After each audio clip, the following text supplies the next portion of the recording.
Alors, 2011 nouveaux cas en une semaine, des hospitalisations en hausse et un taux d'incidence multiplié par 21 qui est passé de 33 à 179 en à peine 2 semaines.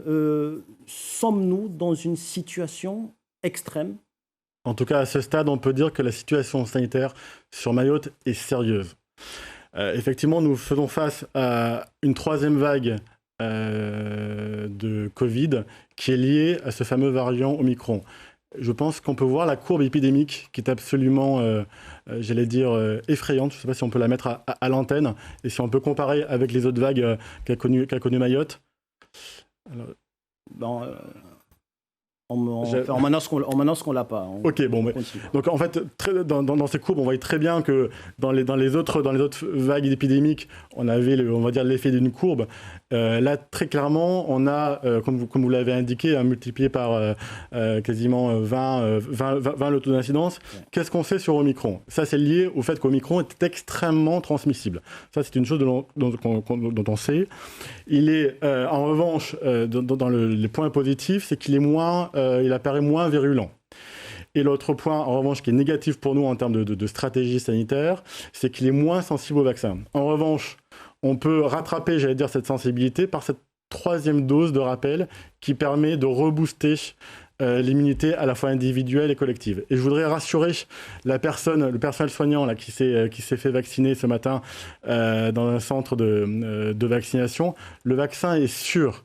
Tous les vaccins qui sont sur le marché ont été agréés à la fois au niveau européen et à la fois au niveau français par des agences sanitaires indépendantes.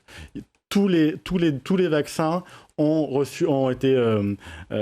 passé de manière positive la troisième phase des essais cliniques. Donc vraiment, les vaccins qui sont dans les centres de vaccination sont des vaccins sûrs. Et justement, à propos de la vaccination, on l'a vu dans le reportage à Bandabois, que la foule n'était pas vraiment au rendez-vous. Qu'est-ce qui bloque malgré les appels à la vaccination, selon vous? Ça, c'est l'enjeu majeur. Là, si vraiment j'ai un message à faire passer auprès de la population mahoraise, c'est qu'on est face à une course contre la montre. On a 10 jours pour rattraper, notre retard vaccinal, et notamment les personnes à facteur de risque, les personnes à risque, les personnes âgées, les femmes enceintes.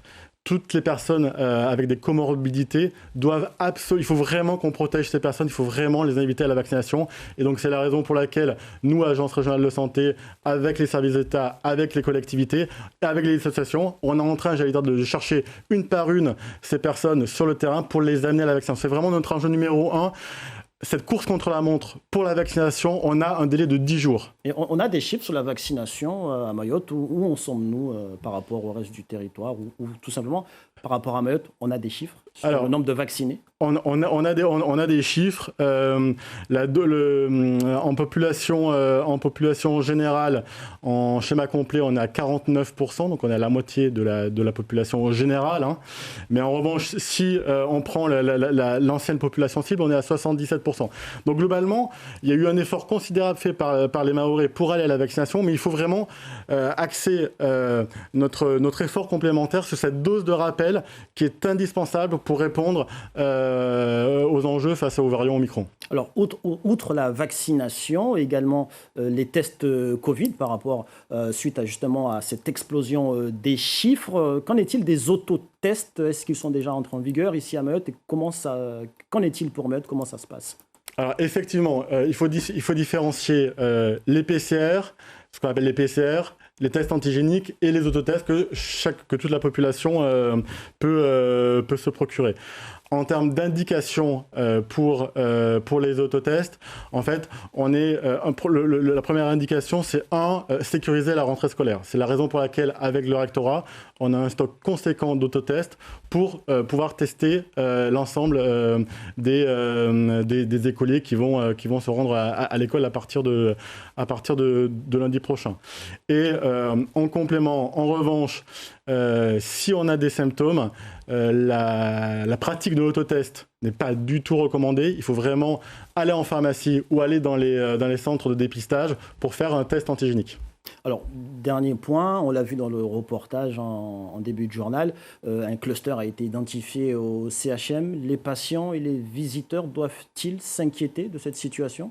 En fait, malheureusement, au regard de la circulation très active du virus sur le territoire, l'ensemble des secteurs sont concernés par cette circulation du virus et donc qui s'accompagne par un fort taux d'absentéisme. Et donc c'est la raison pour laquelle on fait un point quotidien avec l'hôpital de Mayotte pour accompagner les différents services face à l'absentéisme du personnel, mais aussi un point très important, parce que là on va avoir quand même 3 semaines un peu d'incertitude et 3 semaines, je vais dire, un peu de risque. Donc il faut vraiment qu'on anticipe et qu'on mobilise. Et donc on a un enjeu où tous les jours on travaille ça, notamment avec l'hôpital de Mamoudzou, pour préparer l'hôpital dans le cadre du plan blanc, dans le cadre du rappel du personnel, pouvoir préparer l'hôpital à accueillir un afflux potentiel de patients Covid. Olivier Braic, directeur de l'ARS Mayotte, merci d'avoir accepté de répondre à nos questions.